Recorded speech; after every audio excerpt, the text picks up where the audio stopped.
বাঁশ বাগানটি ছিল মিত্রদের বাড়ির একটা বাড়ির পর, আর বাঁশ বাগান আর বাড়ির মাঝে একটা পুকুর ছিল।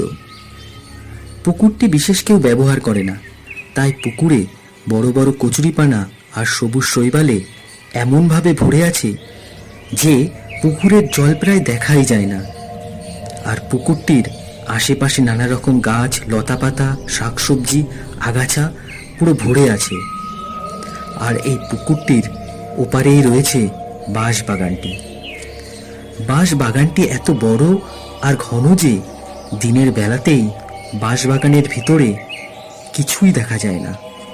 সূর্যের আলো ঘন বাঁশঝাড় ভেদ করে ওই বাঁশ বাগানের ভেতর প্রবেশ করতে পারে না। হাওয়া দিলে বাঁশে বাঁশে ঘষা লেগে অদ্ভুত রকম ক্যাচ ক্যাচ খ্যাচ খ্যাচ শব্দ হয়, যা বাঁশ বাগানটিকে আরো রহস্যময় করে তুলেছে। বাঁশ বাগানের পাশ দিয়ে একটি রাস্তা চলে গেছে। ওই রাস্তার দিকে কি বাঁশ গাছগুলি এমনভাবে ঝুঁকে আছে, দেখে মনে হয় পুরো রাস্তাটাকে ওই বাঁশ গাছগুলি গিলে খেতে চাইছে।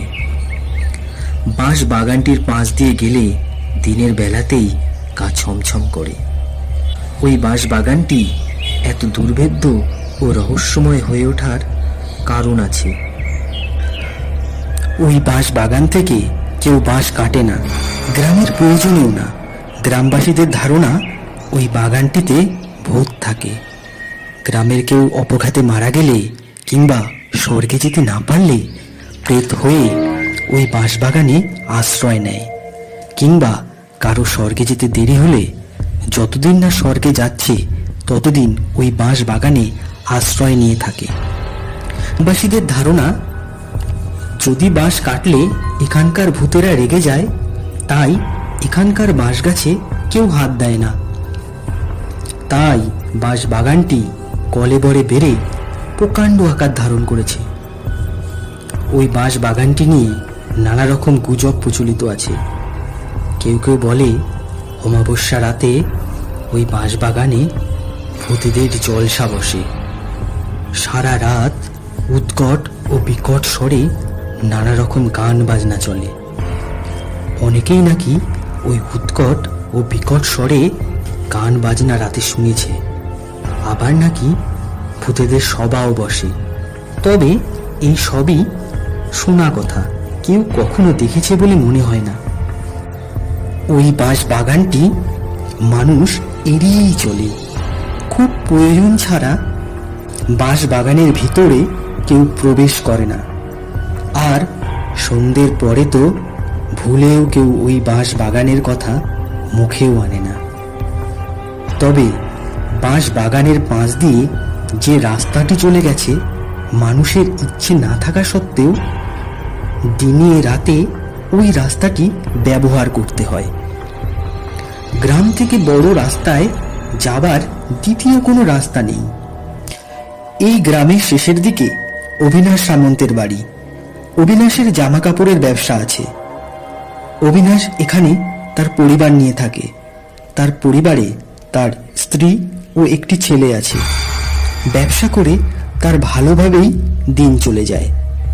তার আত্মীয় স্বজন কাছাকাছি আর কেউ নেই, শুধু তার এক বৃদ্ধা পিসি থাকে পাশের গ্রামে। তার দিনকুলে কেউ নেই, তিনি একাই থাকেন। অবিনাশ অনেকবার তার পিসিকে বলেছে তার কাছে এসে থাকার জন্য, কিন্তু পিসি তার শ্বশুর বাড়ির ভিটে ছেড়ে কিছুতেই তার কাছে থাকতে চায় না। এই জন্য অবিনাশ পিসির উপর রাগ করে তার বাড়িতে যাওয়া প্রায় বন্ধই করে দিয়েছে। তার খোঁজ খবরও সেইভাবে সে নেয় না। অবিনাশ রাগ করে পিসির বাড়িতে না গেলেও অবিনাশের পিসি যখন সময় পায় অবিনাশের বাড়ি এসে তার বউ ও তার ছেলের খোঁজ খবর নিয়ে যায়। এবছর পৌষের শুরুতে ঠান্ডা তেমন না পড়লেও শেষের দিকে হাড় কাঁপানো ঠান্ডা পড়ে। ঠান্ডায় গ্রামের সন্ধে নামতেই যে যার ঘরে চলে যায়। গ্রামের রাস্তাঘাট প্রায় জনমনুষ্যহীন হয়ে যায়। দেখতে দেখতেই পৌষ মাসের শেষের দিকে চলে আসে, আর গ্রামের মানুষজন পৌষ সংক্রান্তির পিঠে খাওয়ার প্রস্তুতি শুরু করে দেয়। অবিনাশের বাড়িতেও এর ব্যতিক্রম হয় না। পৌষ সংক্রান্তির দিন অবিনাশের বাড়িতে পিঠে খাওয়ার প্রস্তুতি শুরু হয়ে যায়। আজ বাড়িতে তার নানা রকম পিঠে হবে। অবিনাশ তার স্ত্রীকে বলে, আজ পিসি এলে খুব ভালো হতো। পিসি পিঠে খেতে কত ভালোবাসে। ছোটবেলায় এমন পৌষ পার্বণের দিনে পিসি কত রকম পিঠে করে খাওয়াতেন। কি অপূর্ব তার স্বাদ এখনো মুখে লেগে আছে। আজ বয়স হয়েছে, ইচ্ছে থাকলেও তিনি এখন পিঠে করে খেতে পারেন না। আর তেমন কেউ নেই তাকে করে খাওয়াবে। আপনজন বলতে একমাত্র আমরাই। আর আমাদের এখানে থাকতে বললেও তিনি থাকবেন না। তখন অবিনাশের স্ত্রী বলল, চিন্তা করো না, আমি সকাল সকাল পিঠে করে দেব, তুমি পিসির কাছে নিয়ে গিয়ে নিজে হাতে খাইয়ে এসো। অবিনাশের স্ত্রী বিকেলেই পিঠে ভাজতে শুরু করে। কিন্তু নানা রকম পিঠে করতে করতে কখন যেন সন্ধে গড়িয়ে রাত হয়ে যায়। অবশেষে সমস্ত পিঠে করা শেষ হলে তার থেকে কিছু পিঠে অবিনাশের পিসির জন্য পাঠিয়ে দেয়। অবিনাশ যখন পিঠে নিয়ে বের হয় তখন সবে রাত 8টা হবে, কিন্তু রাস্তা দেখে মনে হয় রাত 10টা বাজে। রাস্তা একদম শুনশান, ঝিঝির ডাক পর্যন্ত শোনা যাচ্ছে না। একই শীতের রাত, কুয়াশার চাদরে মোড়া, তাই বেশি দূর দেখাও যায় না। অবিনাশ দ্রুত পায়ে চলতে লাগলো। অবশেষে চলতে চলতে সেই বাঁশ বাগানটার কাছাকাছি এলো। অবিনাশের কেমন যেন ভয় ভয় করতে লাগলো। সব রাস্তা পার করলেও ওই বাঁশ বাগানের ওই রাস্তাটা পার করাই যত ঝঞ্ঝাটের তার কাছে। কারণ ওই বাঁশ বাগানের অশরীরীর কথা সবটাই জানা তার। সে মনে মনে ভাবল, কোনো মতে ওই রাস্তাটা পার করতে পারলেই হয়। সে রাম রাম বলে দ্রুত পায়ে চলতে লাগলো। হঠাৎ তার কানে একটি ডাক ভেসে এলো, খোকা খোকা। সে চমকে উঠল। ডাকটি কোথা থেকে এলো? কেমন যেন চেনা চেনা গলা, ঠিক তার পিসির মতো। আর খোকা বলে তো তার পিসিই তাকে ডাকে একমাত্র। কিন্তু এত রাতে এই রাস্তায় তার পিসি কোথা থেকে আসবে? তিনি তো অসুস্থ। অবিনাশের কেমন যেন একটা সন্দেহ হলো, এই কোনো মায়া নয় তো? অনেক সময় ভূত পেতরা অন্যের গলা নকল করে পিছন থেকে ডাকে, কিন্তু সেক্ষেত্রে ডাক তো আসবে পিছন থেকে, কিন্তু এই ডাকটি তো সোজা সামনে থেকে শোনা যাচ্ছে। যাই হোক, কোনো কথা না শুনে দ্রুত পায়ে এগিয়ে যাওয়াই ভালো। কিন্তু কয়েক পা এগোতেই সামনে দেখে সাদা কাপড় পরা এক বৃদ্ধা দাঁড়িয়ে। মাথায় তার ঘোমটা দেওয়া, ঠিকঠাক মুখটা দেখা যাচ্ছে না। অবিনাশ আঁতকে ওঠে। বৃদ্ধা শান্ত গলায় বলতে থাকে, কিরে, আমায় দেখি ভয় পেলি নাকি? আরে আমি তোর পিসি রে, তোর পিসি। অবিনাশ দেখল, ঠিকই তো, এটা তো তার পিসিরই গলা।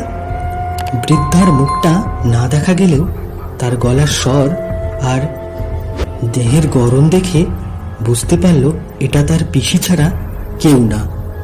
অবিনাশের বুকে একটু সাহস হলো। অবিনাশ বিস্ময়ের স্বরে বলল, এ কি পিসি, তুমি এত রাতে এইখানে এইভাবে কি করছো?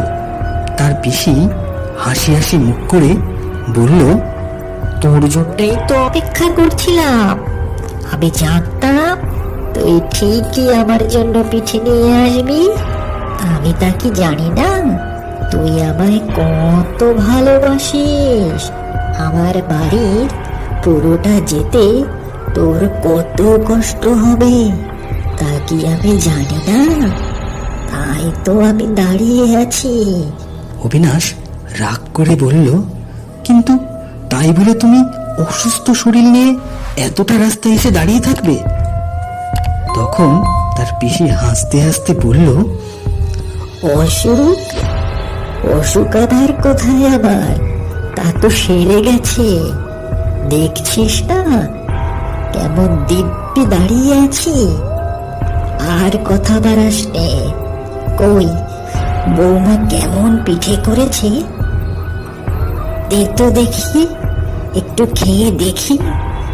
তিনি পিঠের বাটিটা হাত থেকে নিয়ে একটু মুখে দিয়ে বললেন, আহ কি স্বাদ, খুব ভালো পিঠে বানিয়েছে বৌমা, খেয়ে খুব তৃপ্তি পেলাম।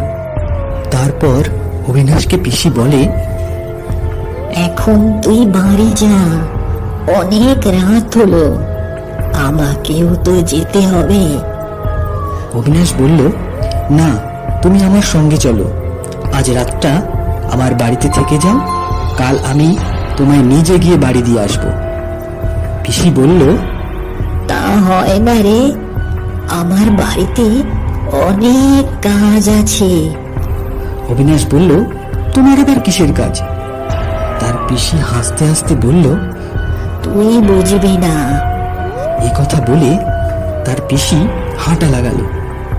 কয়েক মুহূর্তের মধ্যে তার পিসি দ্রুত কুয়াশায় মিলিয়ে গেল। ঘটনাটা এত দ্রুত ঘটল, কি বলবে কিছু বুঝতে পারল না অবিনাশ। হতভম্ব হয়ে দাঁড়িয়ে রইল। রাতে অবিনাশের ঠিক মতন ঘুম হলো না। পিসির ওই রহস্যময় আচরণ আর কথাগুলি কানে বাজতে লাগলো, আর বারবার পিসির কথা মনে পড়তে লাগলো। সে মনে মনে স্থির করলো, কাল সকালে আর একবার পিসির বাড়িতে যাবে এবং পিসিকে ভালো করে আর একবার দেখে আসবে। ভোরের দিকে অবিনাশ ঘুমিয়ে পড়ল। সূর্যের আলো ফুটতেই দরজা ধাক্কার শব্দে অবিনাশের ঘুম ভাঙল। অবিনাশের স্ত্রী উঠে দরজা খুলল। একজন মাঝবয়সী লোক বলল, অবিনাশ কোথায়? অবিনাশ কোথায় কথাটা শুনে তাড়াতাড়ি ঘুম থেকে উঠে অবিনাশ জিজ্ঞেস করলো, কি হয়েছে? লোকটি বলল, দুঃসংবাদ আছে, তোমার পিসি কাল সন্ধেতে মারা গেছে। অবিনাশ বিস্ময়ের স্বরে জিজ্ঞেস করলো, কখন? লোকটি আবার বলল, কাল সন্ধেবেলায়। অবিনাশের বুকটা ধড়াস করে ওঠে। কাল রাতে তবে কার সাথে দেখা হলো? কে তার হাত দিয়ে পিঠে খেলো? তবে কি সেটা পিসির প্রেতাত্মা ছিল? কথাটা ভেবেই তার শরীর শিউরে উঠল, আর চোখের সামনে একটা কালো অন্ধকার নেমে এলো।